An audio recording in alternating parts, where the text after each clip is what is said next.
Olá, turma do segundo ano do ensino médio do Colégio Alfenisa Freire. Tudo bem com vocês? Sou a professora Denise, da produção de texto, com disciplina redação, e nós vamos continuar nossas aulas. Essa é a quarta aula, sobre o assunto coerência textual. Esse assunto já será para a nossa segunda unidade, certo? Revise os conteúdos da primeira, segunda e terceira unidade, primeira, segunda e terceira aula, e anotem, vejam as características, as informações, os conceitos e os exemplos de cada assunto. Hoje nós vamos trabalhar sobre coerência textual, não é? O texto e sua coerência, as informações lógicas e sequências que indicam que o encadeamento dessas informações seguem algo que realmente tem lógica, certo? Vejam, a coerência é algo que é imprescindível numa comunicação. Eu não posso estar conversando com alguém e de repente essa pessoa muda de história, muda de conversa, fala situações que não tem nexo. Então eu logo vejo que há uma incoerência. Geralmente, nas nossas conversas espontâneas, pode ocorrer algo e a pessoa, espere um minuto, não era isso que eu queria informar. Então, pode retornar. O que não ocorre em nenhum texto, não é verdade? O texto ele tem que ser bem claro, coerente. Então, eu tenho que organizar minhas informações de modo bem organizado, coerente, que siga uma lógica. Por exemplo, eu não posso começar o texto do final e, de repente, e trazer uma introdução, certo? Eu vou estar quebrando a coerência das informações dos fatos. Não é? Vejam, isso que você está falando é incoerente. Geralmente, quando você conversa com alguém e essa pessoa não seguir um raciocínio lógico, você fala, espere aí um minuto. O que você falou agora não é coerente, é incoerente, não é verdade? O depoimento dele é bastante coerente, ou seja, seguiu uma sequência, seguiu uma lógica, bateu as informações, né, os dados foram cruzados e realmente o depoimento foi válido. Então, o que é ser coerente? O que se caracteriza a incoerência? No texto, nas conversas, nos depoimentos. Esses conceitos relacionam-se a isso, a lógica das ideias. Eu tenho que ter uma lógica, eu tenho que trazer informações que seguem uma realidade, que seguem uma lógica, que seguem realmente fatos que ocorrem. Ser coerente, então, refere-se à explicação de uma ideia. E além de eu trazer essa informação, eu tenho que explicar. Eu tenho que trazer exemplos, eu tenho que trazer fatos, eu tenho que trazer situações que confirmem essa informação, para que seja uma lógica, né? Essa lógica das ideias tem que caminhar por essas explicações. Logicamente estruturada, né? Ser incoerente, sem dúvida, é o inverso. É eu quebrar minha informação, trazer informações diferentes. Então, vocês vão ver também que há tipos de coerência, né? Veja, se estamos aqui tratando de linguagem, seja ela oral ou escrita, faz-se necessário verificarmos o que torna o nosso texto coerente, não é? Já que a incoerência viabiliza o compartilhamento de sentidos e, consequentemente, desestabiliza o processo de comunicação, ou seja, não deixa ele autêntico, né? Quando eu sou chamada a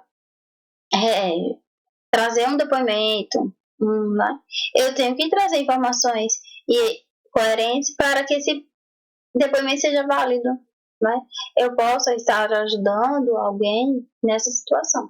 Então, o processo de comunicação, como nós já vimos, é algo que, a partir do momento que eu converso com outra pessoa, eu tenho que trazer informações que façam com que a outra pessoa se interesse e que se estabeleça essa comunicação sem que esteja interferência, ou seja, sem que não esteja no campo da incoerência. Então, por exemplo, vamos para um exemplo prático. Se o tema é sobre educação e de repente eu mudo para saúde, eu não estou mais coerente, né? Eu estou trazendo fatos, informações que não são destinados ao tema solicitado, que é educação, certo? Então, para que o meu texto seja coerente, ele tem que estar com informações lógicas referentes ao tema, referentes ao assunto, referentes ao que foi solicitado. Vamos ver alguns exemplos sobre isso. Vejo essas orações. Eugênio havia trabalhado no computador até tarde, mas ainda estava trabalhando no computador. Pedro chegou sozinho na escola, pois seu amigo não foi à aula, entretanto estava doente. Nossa, tive um curto-circuito. Gente, percebam que essas orações causaram em nós um certo estranhamento, né? Algo foi informado e que não teve uma coerência. Né? Lembre-se que cada assunto, de alguma forma, é necessário trabalhar outros. Né? Por exemplo, nós já vimos pressupostos subtendidos e nós vimos que algumas palavras elas deixam entender algo a mais. Veja que quando ele utilizou lá a conjunção máxima, seria uma contradição, não é? Uma oposição. Mas a outra informação que ele iniciou lá também não teve coerência com a primeira, né? A primeira oração. Pedro chegou sozinho na escola, pois seu amigo não foi à aula. Entretanto, estava doente. E agora? Pedro não chegou sozinho, o amigo não foi à aula, entretanto, estava doente. Houve aí alguma informação que ficou solta. Nossa, tive um curto-circuito. Como é isso? É claro que ao lermos essas frases, sentimos o quê? Um estranhamento. Algo não soa bem, não é verdade? E esse sentimento, que de alguma forma torna perceptível para nós, é a incoerência, o que é gerado esse estranhamento, não é? Vamos ver aqui as explicações. Qual a causa de incoerência desses textos? Veja, Eugênio havia trabalhado no computador até tarde, mas ainda estava no computador. Nesse texto, existe problema de continuidade temporal. Né? Se Eugênio havia trabalhado, como ele ainda estava trabalhando? Entenderam? Lembre-se de pressupostos subtendidos, que os verbos, não é? Eles vão indicar essas informações, conjunções vão indicar, advérbios vão indicar. Então, nós temos que estarmos atentos a essas estruturas, a essas classes gramaticais, para que identifique também a incoerência de um texto, certo? Pedro chegou sozinho na escola, pois seu amigo não foi à aula, entretanto estava doente. Ora, vejam a situação que ocorreu. Na nossa expectativa, nesse texto, não é respeitada, não é? Se alguém está doente, o esperado é que fique em casa. Estar doente, portanto, é causa de ausência e não de impedimento da escola. Né? Nossa, tive um curto-circuito. Há um estabelecimento de incoerência por estabelecimento de conhecimento geral de que o ser humano não tem esse curto-circuito, não é verdade? Então, houve algo aí que também trouxe a incoerência ao texto. Então, o que vem a ser então a incoerência? Portanto, a incoerência nos remete à falta de lógica, quebra de argumento, quebra de lógica, quebra de encadeamento de sequência de informações. Mas tudo isso traz a incoerência, caracterizada tanto pela forma que se articulam, como eu disse a vocês. Pode ser esses elementos linguísticos ou o desrespeito ao nosso conhecimento prévio, né, de mundo. Né? Eu não posso estar falando coisas aleatórias que não têm dados específicos, né? Conhecimento prévio daquela situação. Então, eu quebro, sim, a coerência, informo situações incoerentes, inexistentes até. Ou seja, fico no campo de que essa pessoa não está trabalhando as informações de forma lógica, não é? Vamos ver aqui um exemplo. Epitáfio para um banqueiro. Negócio, ego, ócio, sil, ó. Aqui temos a fonte, não é? Vejam que o poema ele apresenta-se como uma breve lista de palavras, não é? Quando lemos dele, extraímos um sentido, né? Cada um, já que ele está falando sobre banqueiro, então a palavra negócio até que casa, né? Inconscientemente, estabelecemos uma relação entre as palavras. o que nos permite dele resgatar um evento, né? Não se trata, pois, de um amontoado de palavras, mas sim de um texto. Embora sem marcas explícitas, lembre-se lá de pressupostos e subentendidos, de coesão seu texto, seu sentido deriva do esquema mentais profundo, nosso conhecimento de mundo, já que trabalha sobre banqueiro, entenderam? Então, ele trabalhou a palavra negócio. Né? Vamos voltar aqui rápido. Olha, negócio, ego, ócio, cio, ó, não é? Então, ele trabalhou sobre a situação lá do banqueiro, então, fez bem. Né? A partir do nosso conhecimento de mundo, né? Podemos identificar que esse poema foi bem elaborado.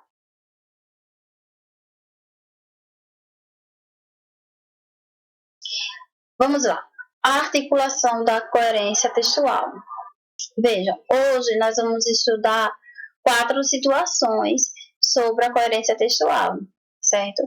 São situações, são articulação que nos ajudam a trabalhar a coerência, certo? Vamos ver o nosso primeiro, que é conhecimento de mundo. O que é conhecimento de mundo?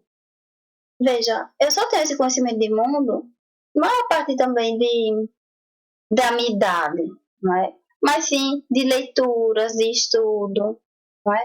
Eu trabalho sim conhecimento de mundo, não é? Veja só, conhecimento de mundo. E foram ao banco pedir um financiamento para comprar a casa. Da mesma forma que a casa, o banco era de tijolo. Tijolo está caríssimo. Vejam, mísseis também são caríssimos. Ao serem usados em guerra, os mísseis são lançados no espaço. Segundo a teoria da relatividade, o espaço é curto. Vejam que aqui eu trabalho no campo de conhecimento de mundo, né? Ao pedir algo, eu tenho que saber os gastos, os valores, então eu tenho que pesquisar, né? Tenho que ler, tenho que buscar ajuda, eu tenho que ter esse conhecimento de mundo. Né? Eu tenho essas informações dos mísseis, eu tenho essa informação sobre relatividade para eu transcrevê-la, para eu conversar, eu tenho que ter esse conhecimento, saber mais, me aprofundar mais sobre o assunto, certo? Para que essas informações, ao serem transcritas, escritas no texto, eu escreva de forma que coerente, não é? Vejam, embora tenhamos aqui um conjunto de 70 coercitivamente articulados, nosso conhecimento linguístico não nos permite considerar esse material um texto. Nosso conhecimento de mundo nos desautoriza a fazê-lo, já que dele não podemos, por meio de inferência, resgatá-lo como unidade de sentido. Dessa forma, quando lemos ou ouvimos um texto, temos de fazer inferências para que possamos compreendê-lo integralmente. Ou seja, quando eu elaboro um texto, eu tenho que trabalhar informações que sigam a coerência. Vejam que... Deixa eu botar aqui o texto. Aqui no conhecimento de mundo, ele trabalhou informações, ou seja, se eu trabalhasse a informação separada, eu traria informações, não é, que poderiam ser explicadas melhores, poderiam ser explicadas, esclarecidas. Mas se eu for trazer uma unidade aí de forma junta, eu não trabalhei com a sequência, eu quebrei, não foi? Eu falei lá de empréstimo, depois fui para a guerra, depois fui para a relatividade. E são informações que não foram bem articuladas. Veja, o que é inferência? Passagem de uma proposição a outra, que dela deriva sem mediação, dedução, né? Se não fosse dessa maneira, nossos textos teriam de ser excessivamente longos para poder explicar tudo o que queremos comunicar. Inferência, né, para poder compreender. Informações novas. O nosso texto ele pode trazer essas informações novas. Como seria isso? Essa sentença é gerada pelas operações envolvidas na aplicação de regra, deslocamento para a posição dominada pelo SADV. movimento do SN2 para a posição que ficou vazia, a inserção por transformação. Então, aqui há uma informação que eu posso acrescentar que é nova ao texto. Ao acrescentar informação nova ao texto, eu tenho que esclarecer, trazer mais informação, que é o conceito, um exemplo, algo na prática, para que essa informação para o leitor seja o quê? Compreensível. Né? Vamos lá. Quando eu tenho conhecimento de mundo, eu estou trabalhando com informações que geralmente a maioria conhece. Apesar de ser conhecimento de mundo, eu também tenho que trazer informações para explicar. Ao acrescentar informações novas, eu faço a mesma coisa. Então, veja, a quantidade de informações novas, as fórmulas, podem, para aqueles que não as conhecem, inviabilizar o resgate no sentido, tornando, dessa forma, um texto coerente, complicado para nós todos. Então, veja, quando eu tento trabalhar informação nova, eu tenho que explicar.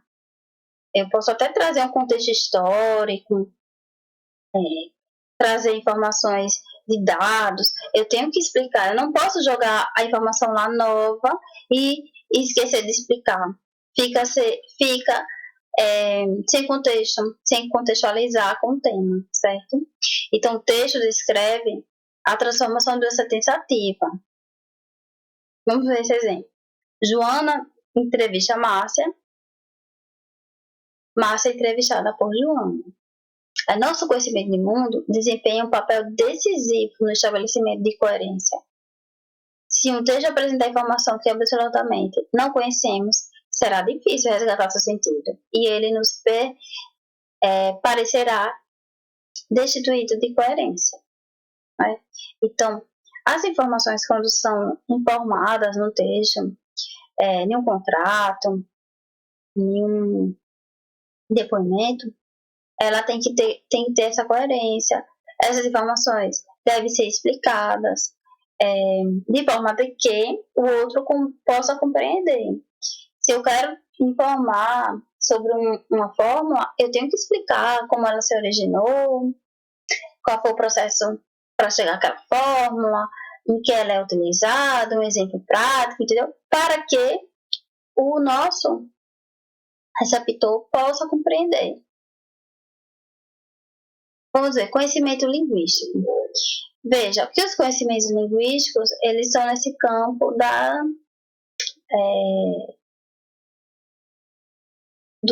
da fala, né? Do nosso código. Vejam, não são apenas informações novas que nos impossibilitam de resgatar o sentido de um texto. O desconhecimento da língua também. Dessa forma, nem todos nós conseguimos resgatar inteiramente o sentido desse texto da peça teatral de Hamlet. Ela tem que ser traduzida, não é? A não ser que você já tenha conhecimento, né, de outro idioma, desse idioma, e possa traduzir. Né? Mas se eu escrever um texto em outro idioma, impossibilitando que o outro possa entender, eu estou aí no conhecimento linguístico que nos permite o quê? Essa falta de entendimento. Eu não vou entender o texto. Então, eu tenho que estar utilizando a língua correta. A quarta, que é a situação comunicativa.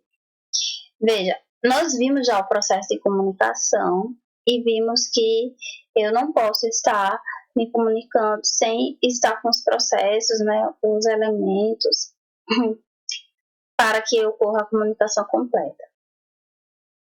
Veja que quando eu elaboro um texto, eu não posso estar elaborando um texto com enunciados ou palavras amontoadas sem nenhum sentido. Eu tenho que estabelecer um sentido lógico, coerente para essas informações. Vejam, vimos que para que um texto não seja uma mera relação de frases e palavras, é necessário que essas frases e palavras sejam articuladas coesivamente em tudo, em uma unidade de sentido. Entretanto, muitas vezes, o resgate do sentido de um texto se dá na relação entre ele e a situação por nós vivida, ou seja, um nível pragmático da comunicação. O que vem a ser esse nível pragmático da comunicação? É a construção do sentido formada por um sistema de pressuposições e implicações que buscam a produção do sentido no nível de ações propriamente ditas e das intenções. Então, eu trabalho por esse conhecimento de mundo, né?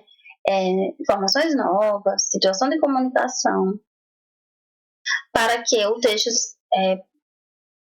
informado, o texto que é assim, exposto para nós lermos, eles caminhem no sentido de coerência, de fatos coerentes.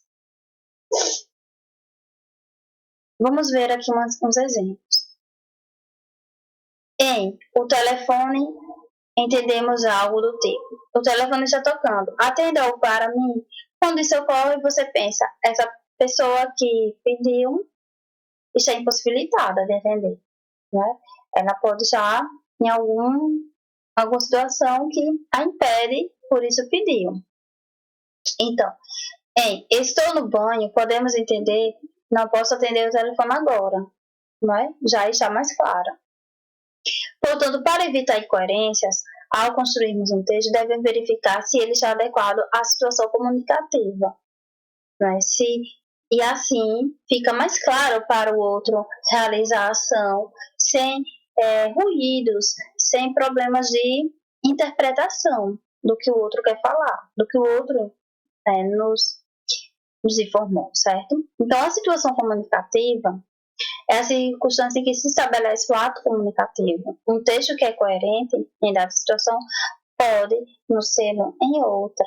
Não depende também dessa situação comunicativa.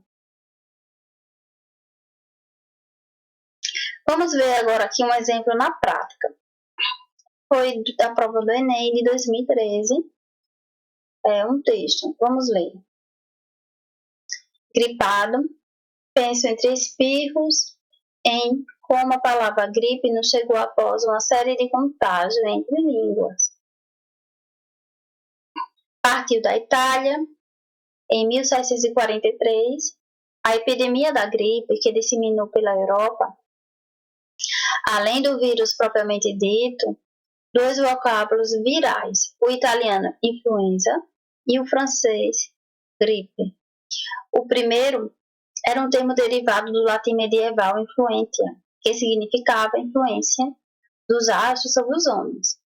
O segundo era apenas uma forma nominal do verbo griper, isto é, agarrar.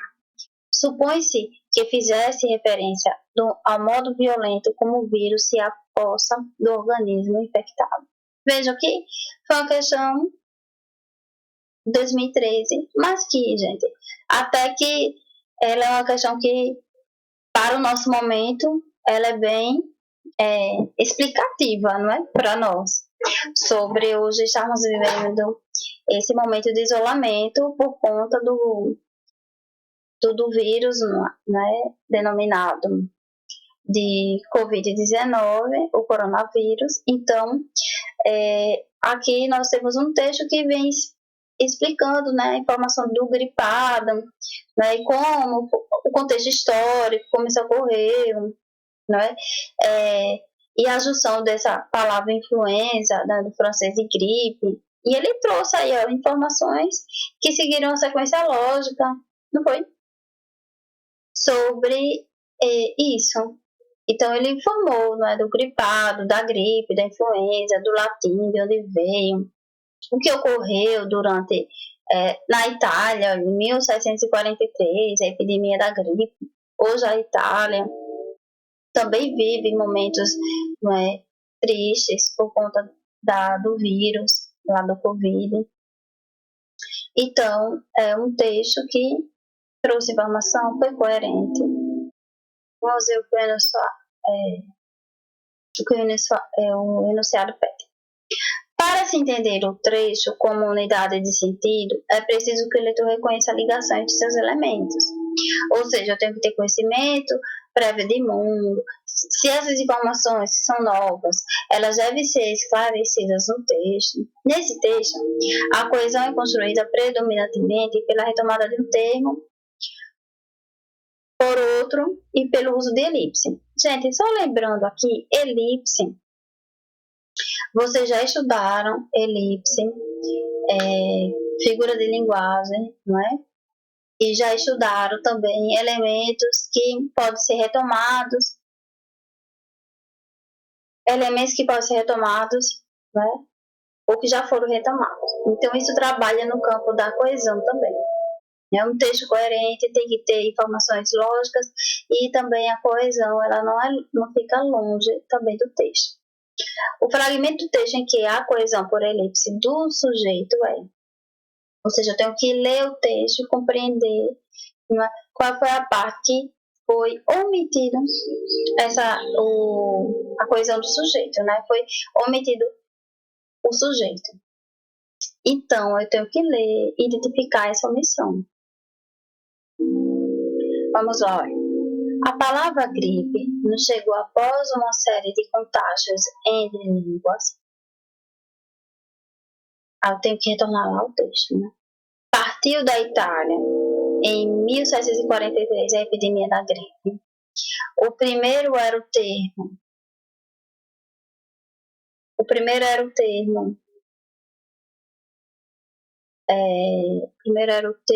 derivado do latim medieval influentia, que significa a influência dos astros sobre os homens.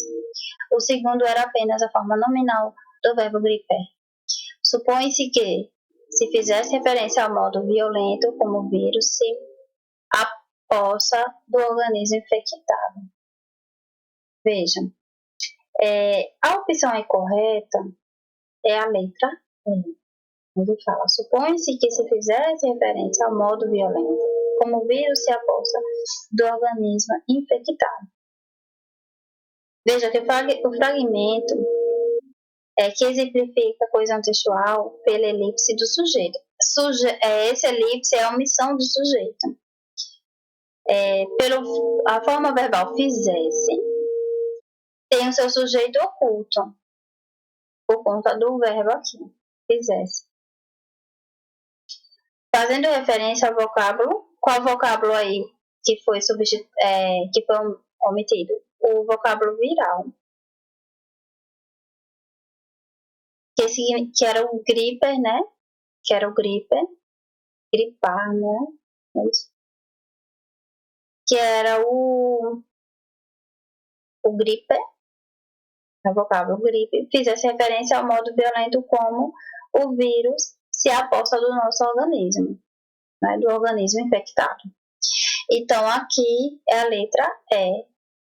Mas para que eu possa compreender e marcar essa alternativa, eu tenho que compreender o texto e verificar que cada sentença aí que foi utilizada, se houve algum desses aqui, alguma omissão de um termo. E aqui a omissão foi do verbo aqui, fizesse, que omite o sujeito aí viral.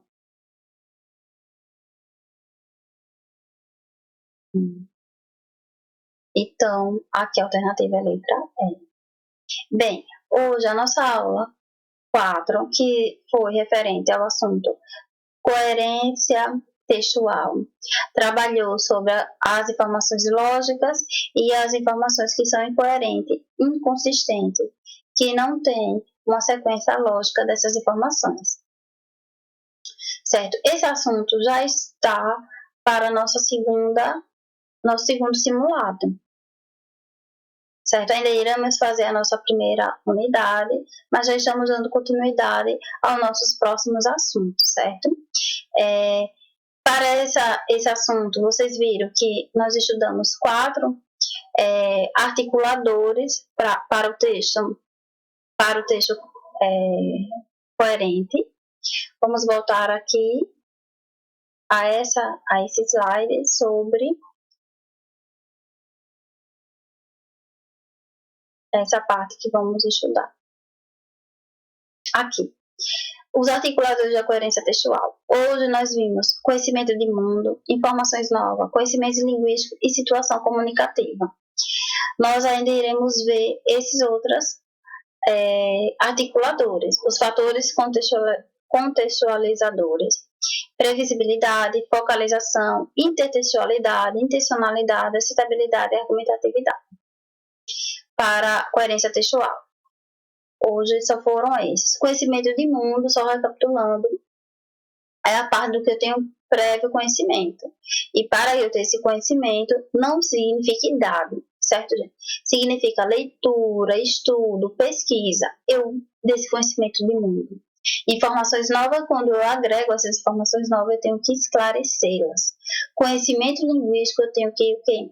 No campo do idioma, do nosso código. E a situação comunicativa, ela é empregada de acordo com a situação. Não é? Pode ser que em um dado momento uma informação, uma comunicação, não se empregue em outra. E eu tenho que esclarecer bem essa situação para que não ocorra o quê? Falhas de comunicação, certo? Então, hoje ficamos por aqui na nossa quarta aula. Espero que vocês tenham gostado. Revisem o assunto, marquem as informações, as observações imprescindíveis para o assunto. E até a nossa próxima aula.